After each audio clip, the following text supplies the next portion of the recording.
Hey everybody, this is Rydo and we're back to Hearthstone. So, we've got 5 games we need to get done on Druid or Hunter. We'll try Wild Play Hunter, I suppose. So, switch Hunter. We're at rank 19. We're looking to get up to rank 18.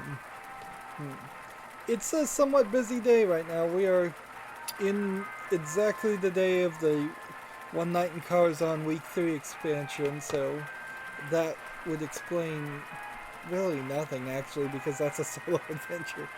So maybe it would have just explained a general increase in people playing the game, but not really. Rexar versus Jaina. You asked for it. Let the hunt begin. So I don't know what the deal with this deck is. I think why I get the warnings is because it looks for the standard and then it looks for the wild when it decides that, oh no, this is the other one. Now that we have potentially 2 different decks, the Hearthstone deck tracker is having some difficulty there.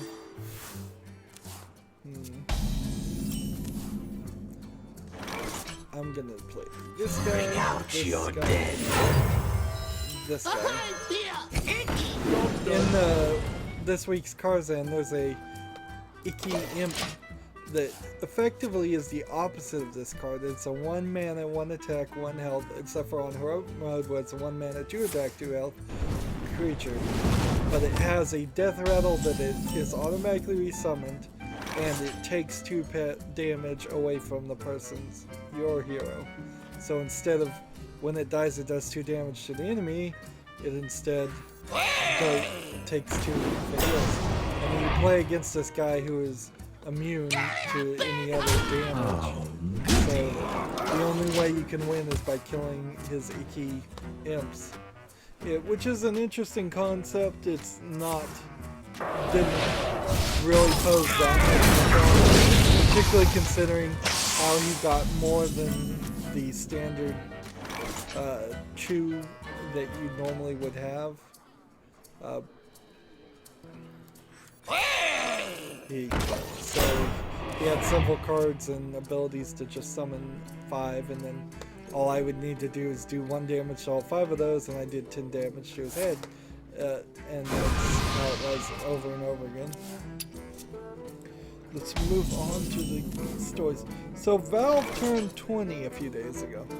20 years old with Valve. What does that mean to me? Betrayed me. It doesn't really mean that much, honestly.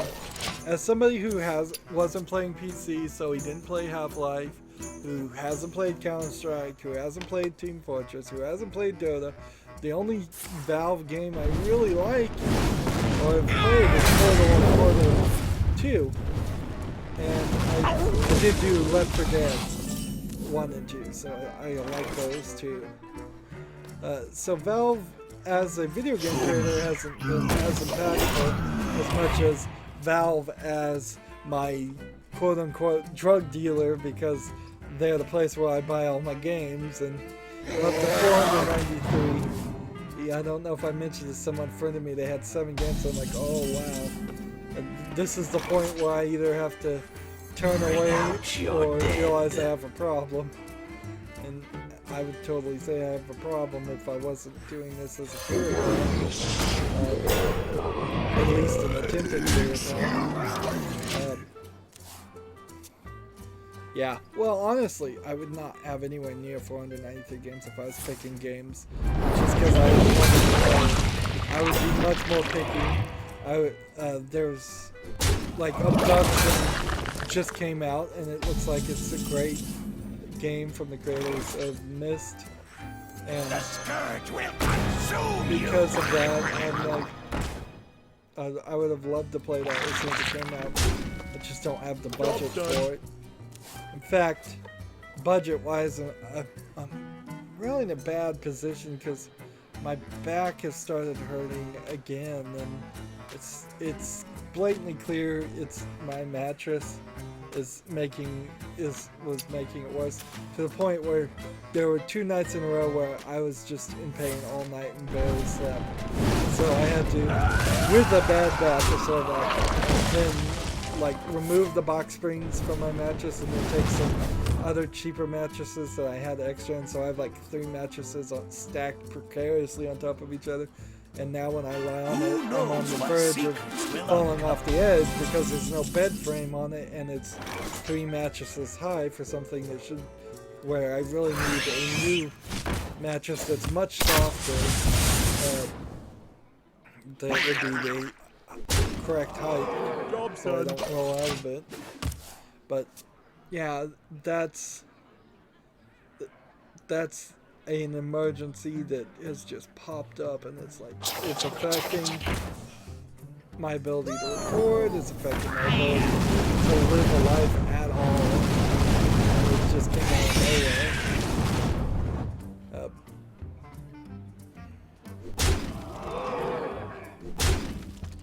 Alright, so Ragnaros the Fire Lord might work here. None may challenge the living flame.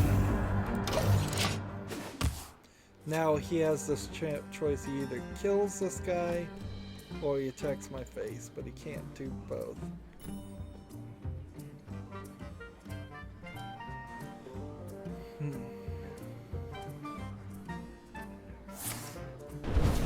Or maybe he can do both.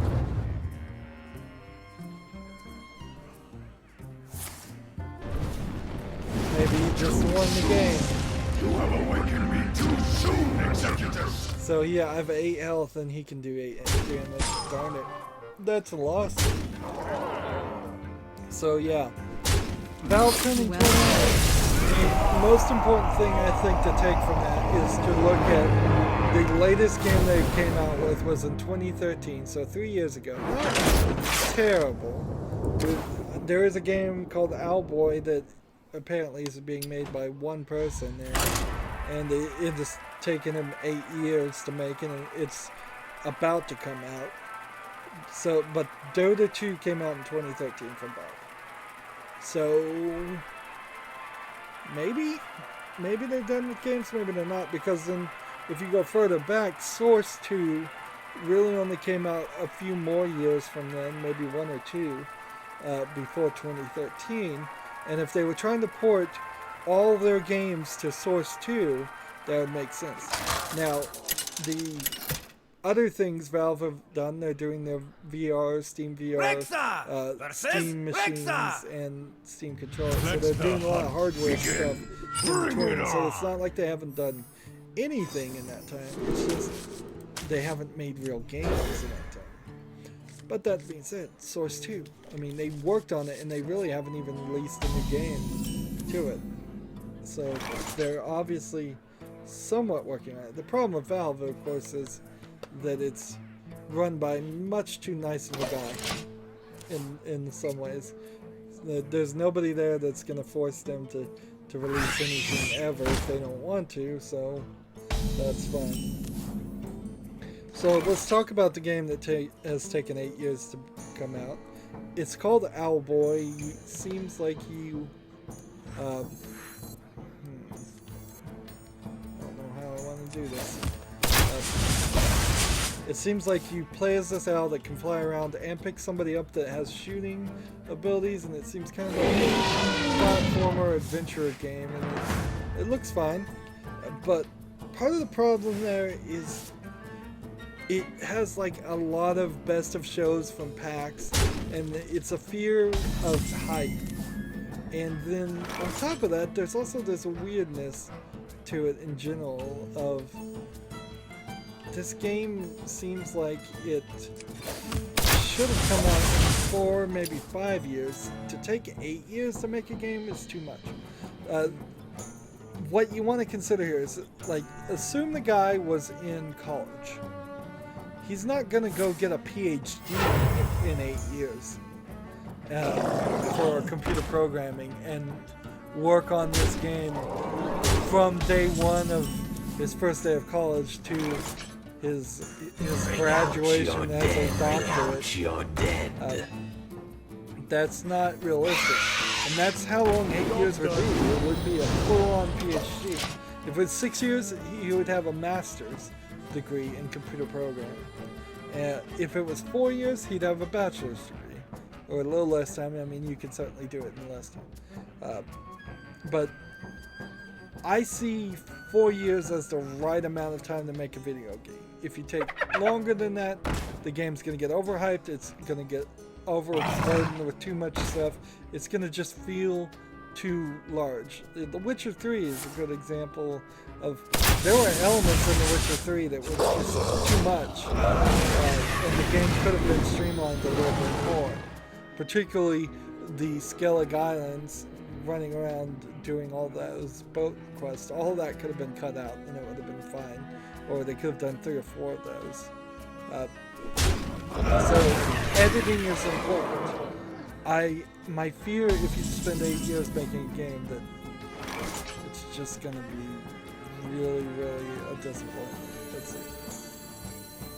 I'm gonna do this. No, I can't do this. I have to do this, then this, then...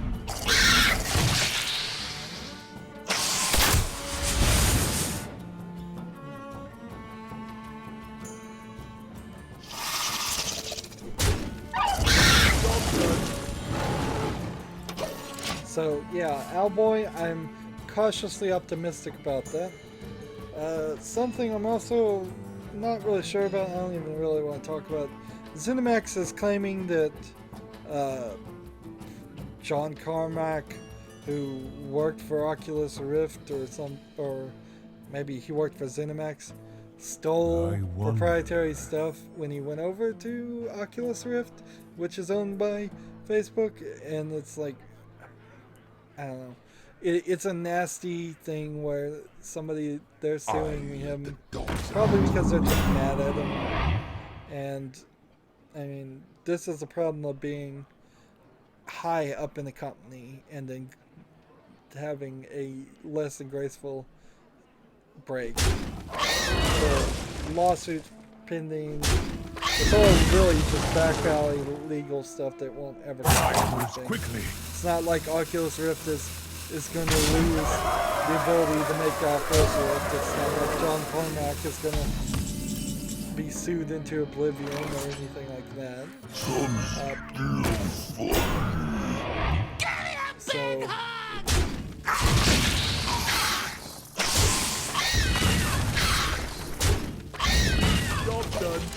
So yeah, that's a weird thing. So Abduction is out. I already talked about that. It had a Kickstarter for 1.2 million.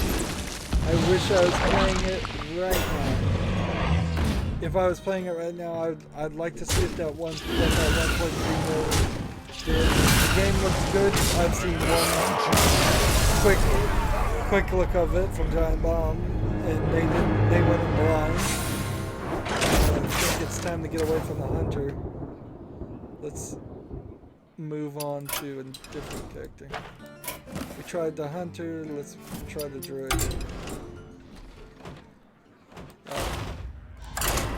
I'm falling behind in rank. I was trying to get up to rank 18 and it's not working. So yeah, Abduction looks good. It will be the length and the complexity of the puzzles. The thing about Myst and Abduction is the creators of Myst, Cyan, coming back from out of nowhere making games. My fear is, can they make a modern game? It seems like from what I've briefly seen, they can do this. Here, it's asking me which druid deck I was playing, which is interesting. Watch your back. I must protect the wild. I believe this is the choose one deck. So I want to do this and get that one legendary card. It's really important to get that legendary card. Yeah. If they make it, if it's big enough. I mean, I'm not even really expecting it to be huge. considering it was only 1.3 million kickstarted. But it needs to be slightly bigger than Myst, which is a kind of short game, and improved a lot versus Myst. Let's see. This one will be 6. You could get a 3-2 Panther out there. I don't want you out. I'm just gonna keep them in my turn. For the wild.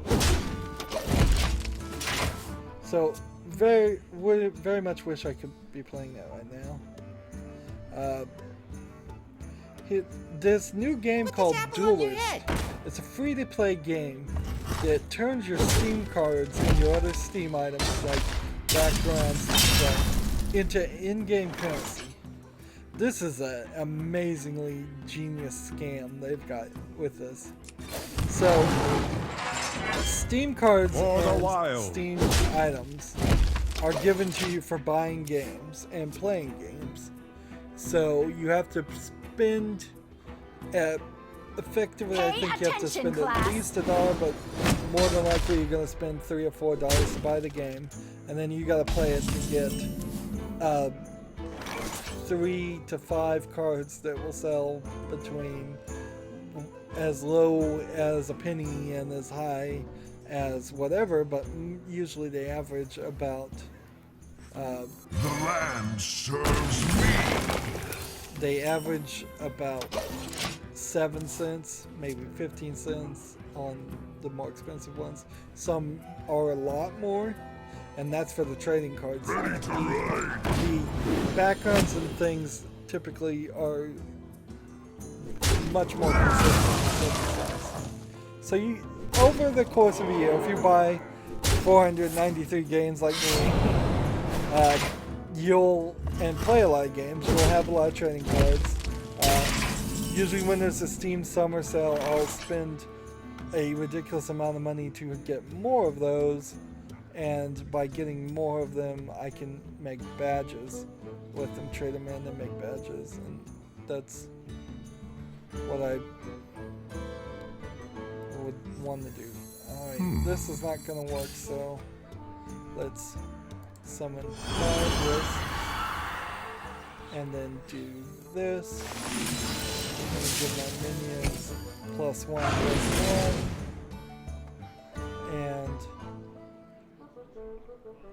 I can deal 2 damage.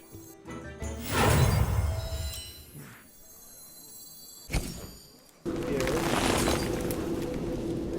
Job done. Time waits for no one.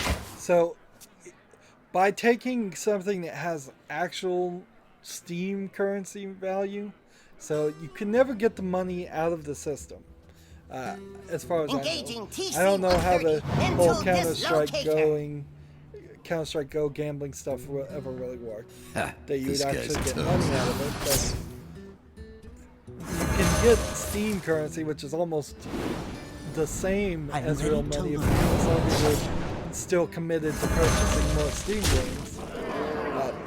But if you take it out of the Steam wallet system and give it to Duelist, so it's in-game currency, you know what they're doing with that is they don't have some special like agreement with Valve or anything where Safeguard the land. they are doing something unique with that. They are personally taking that money and they're taking your items, giving you in-game currency, and then they're taking them and selling them and making money. So, while Duelist looks like a kind of good-looking collectible card game, it's all on the basis of a scam where they just want you to take something that's valuable for something that's not really valuable as far as the in-game currency, so they can make money. And so theoretically, you wouldn't even see or realize that you're paying them to play the game, because that's kind of what you're doing. Let's gain another mana crystal. Let's get another slime.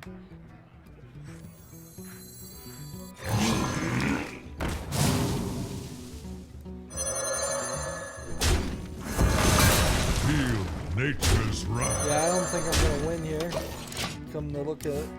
So yeah, I wouldn't play Duelist because it just sounds so shady. It's a great scheme though. I mean, I'm surprised nobody else has thought about it. Speaking of things people not thinking, so apparently the developer of Road Redemption lived in Louisiana. Louisiana, the state in the United States, in case you're not familiar, is getting tons of flooding. This is a twofold issue of, one, Louisiana is a swamp and nobody should have been living there ever anyways, and two, all the levees and dams and things have not been kept up. versus Gul'dan. It's a super poor state. Your souls It's shall be poor in mine. many aspects. I must protect the I wild. immediately have a bias because I have dealt with and met Louisiana people, and they don't seem like they would be the type of people who would have the level of intelligence. Wow, I'm gonna just insult the entire state, and frankly, it's true. Louisiana just in the past like few years made slavery illegal, but I don't think there's anybody smart enough to make games in Louisiana. So if there was a video game creator living in Louisiana, I now have to wonder, were they ever going to finish the game? Also, when they come out and say, well, floods have damaged my house, and because I was programming and had no backups in my house, that doesn't sound very smart. I mean, that it's going to delay the game. You should have at least weekly backups, so like 1 week. The whole thing falls apart once you start asking questions. It's like, no, this game is doomed. This is one of these game creators that thinks they can make games, but they're not going to really do it. Road Redemption, fortunately, I wasn't really interested in playing anyways. Why do you call? But yeah, people should have backups. If you're a video game, if you're a programmer of anything, you should have backups. Off-site backups in a different state. Maybe if they came back and they had a story that said, we actually did have backups, but the backup location was in a different city in Louisiana and it was flooded. Alright, that makes some sense, but not really even then. So, a chink in the armor has happened here. So there was this perception in my mind. I would have given them the benefit of the doubt and said they could have made this game, but now I realize it's just like, no, this was never gonna work. To do this, I doubt that was worth it.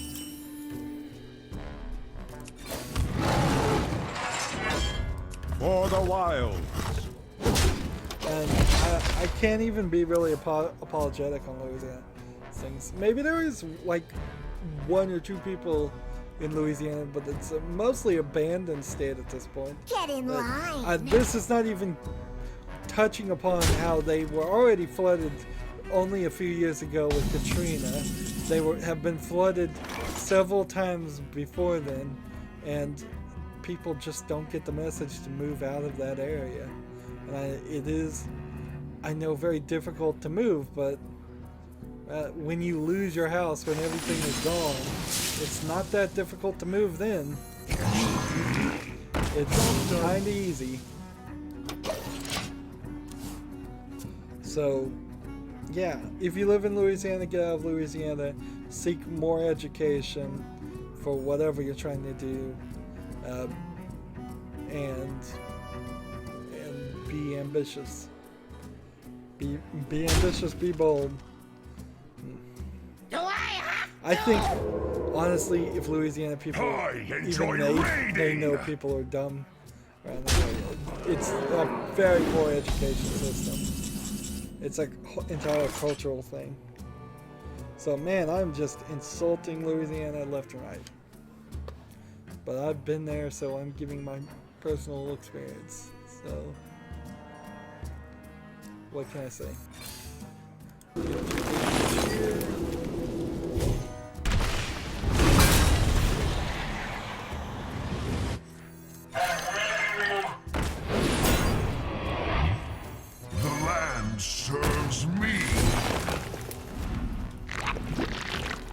deal 2 damage or summon 2 1/1 saplings.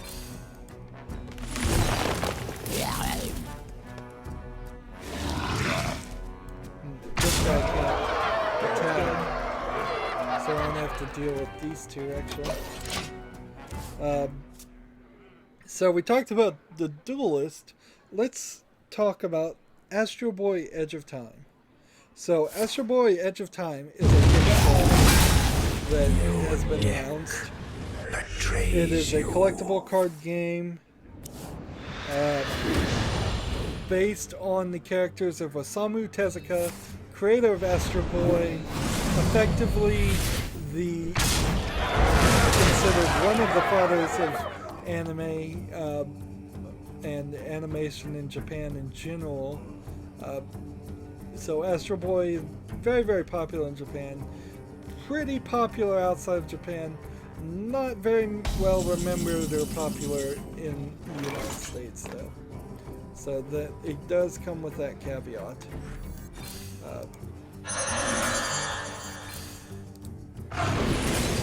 Job's done. So they're gonna make this person, not related to Osamu Tezuka as far as I can tell at all, is going to remake characters based on Astro Boy, which is a very simplistic art style. So that they're really doing a very artistic rendering of it. Let's see, 3 damage to a minion.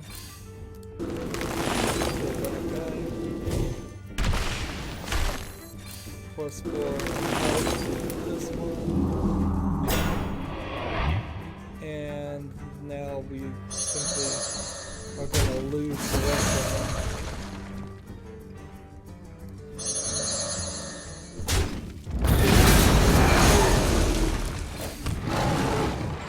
I guess I should have brought that guy out, shouldn't I? For the wild.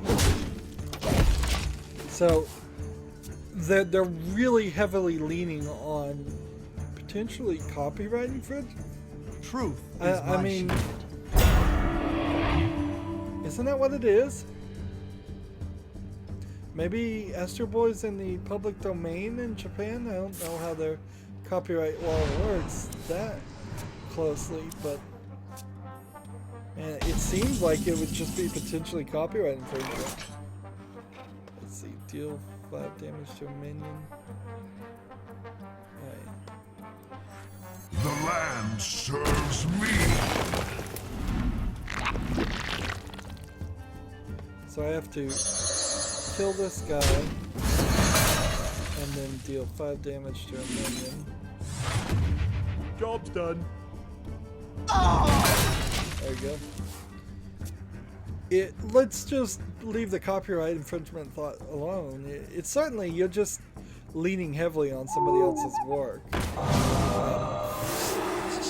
If I wanted to make a game that was based on like Picasso's art, I probably could do it. We've seen games based on MC Escher's art because he's passed away a long, long time ago.